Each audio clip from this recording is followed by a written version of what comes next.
Welcome back. We've come to the back end of the show. The time is 9 minutes before the top of the hour, and you're still tuned in to News and Views with myself, Salalo Makwidiri, on your home of humanitarian journalism, Salam Media. And in a bit, we'll be shifting our focus to Gaza as the new school year begins in Gaza. More than 500,000 children are unable to attend the school due to the ongoing Israeli military operations and essentially genocide.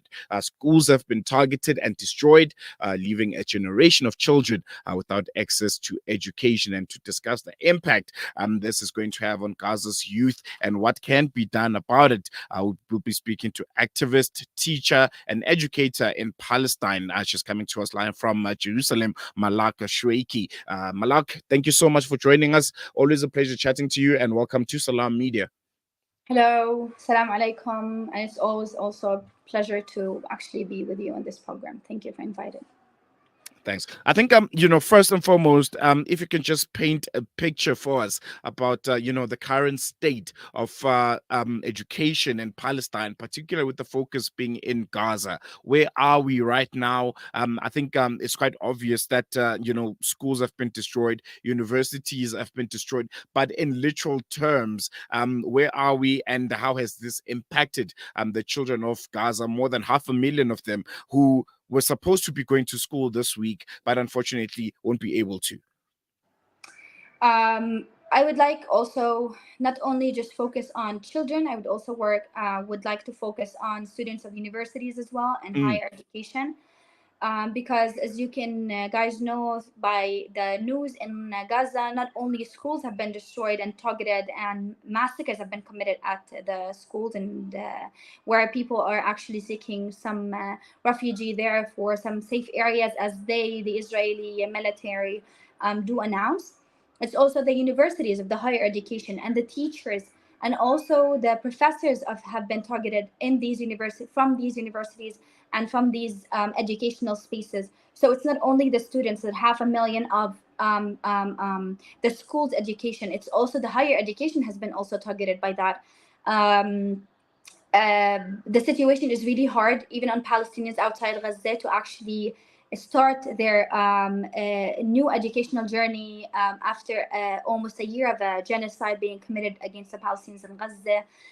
Going back to schools as being required to live as if it's normal, but our brains and our mentality and our mindset is definitely not in its full focus and stability, because we know that our people are being targeted and are under genocidal aggression.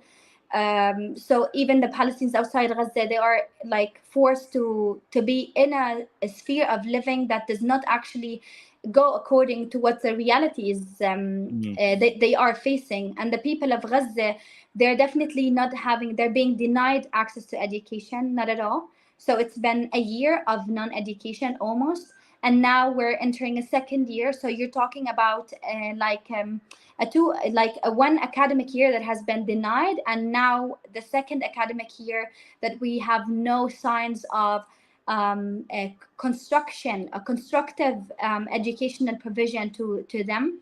The Palestinian Ministry of Education has announced that they are offering online education to the Palestinian students in Gaza, especially in schools education from first grade to the 12th grade to the high school. But it's very ironic and it's very pathetic to actually announce you have online classes while the children are in line. Oh, we seem to have lost Malak Shweiki. We're going to take a quick break and we'll try to have her back because I think she was mentioning quite an important point. The fact that, the government has announced that they should, they're going to be having online education for the students that have been affected. But how will that work? You have children that are in refugee camps. You have children that are literally, fleeing for their lives and trying to, survive bombs and raids and military exercises. How do you expect them to be going on into schools? There are no facilities. They don't have the right infrastructure. There's no internet. They don't have laptops and computers. So I think, it's going to be important just to hear from her, how the government seems to be going on about this. Malak is back.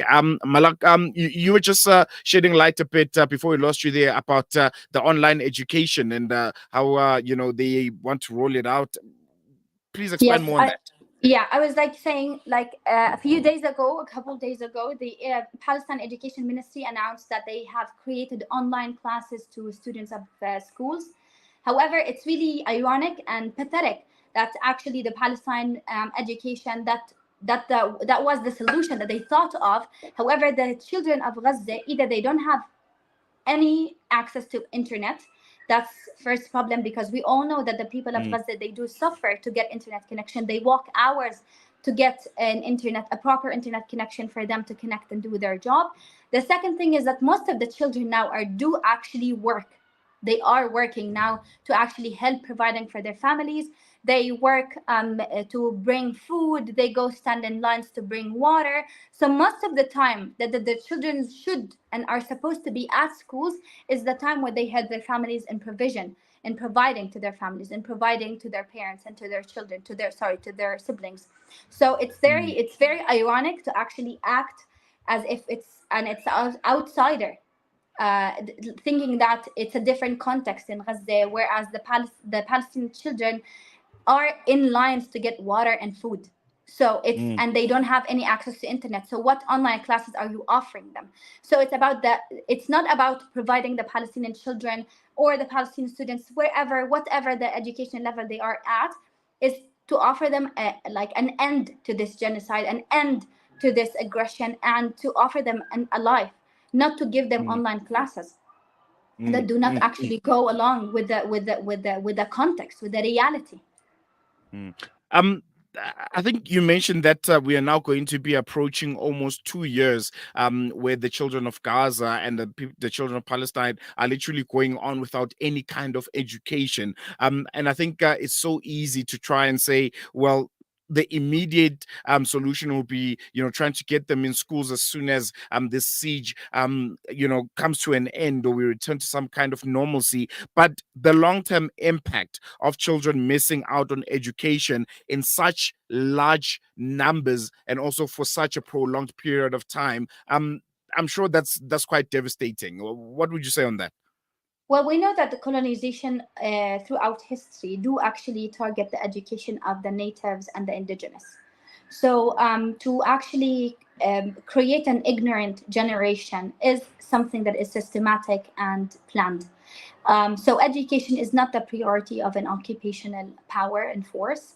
It is not a priority of the international community that do claim that it's important, but in practice, it is not. So we know that it's a Palestinian responsibility to actually save their education, save their culture. There are some initiatives on ground in Gaza of Palestinian teachers to educate their own people, to create some initiatives in order to give some education to save what's left in the Palestinian students' education. They try to help them as much as possible, but it does not actually meet the level of a catastrophe that they are actually forcing. So the long-term effect is something that the Palestinians all will suffer from. These students in specific, they will face, just like what we are expecting, and according to research and studies, it does going to have a long-term effect on them, whether on their stability, on their quality of life, because we know that the higher education you get, the higher and the better quality of life that you get. And I don't think that would this be a priority to the occupation, to the Palestinians, to have a better quality of life. They want them to be only workers to the occupational force, and that's all, or dead. So I know that there will be a long-term effect, but I also do actually bet on the Palestinians' resilience in rising back from the Mm, ashes, because we have, mm, according mm, to mm. practice. And I know that it will happen, but I know that a price will be paid. No, definitely. Unfortunately, we've run out of time, but just two questions before I let you go. Just briefly, what was the state of education in Gaza before the 7th of October? And secondly, does it look like it can be salvaged? Does it look like the education system can be rebuilt after the siege? The state of education in Gaza was a state of education under siege. So basically, there were lots of restrictions on the students, whether in schools or in universities. There were lots of restrictions. And nevertheless, also, we don't have to forget that Gaza has suffered from different aggressions. This is a genocide, but also Gaza have been through different aggressions. So many students, many teachers and professors and universities and schools have been either killed or demolished before. So this is not the first time that the people of Gaza or people of Palestine, because there are lots of people and lots of students in the West Bank as well and in Jerusalem have been also, as well as teachers and professors have been also imprisoned and arrested, and they have been in denied education. So the Palestinians have been also suffering from that. However, the people of people of Palestine in general, they do prove every time that they do actually prioritize education. However, in answer of your second question, I believe that if we go according to the context of Gaza, and if we do talk to the locals of people of Gaza, everything can be built because they know their context more. They know how to rebuild things. So we should just go according to their requirements, according to their help, according to their needs, and do actually provide the support that they need. But I do believe that everything should be built. I mean, Japan, after the the catastrophe that they had because of the American aggression against them, they used to teach students in streets, which me and now they are a leading technological country. So it's not there's nothing impossible in that, and it should just be it just should be about the people's needs and requirements, and also the people's resilience. And I do believe in our people's resilience, and I know that they will be able to do it. But the aggression and the genocide first should just end, and the occupation should also end.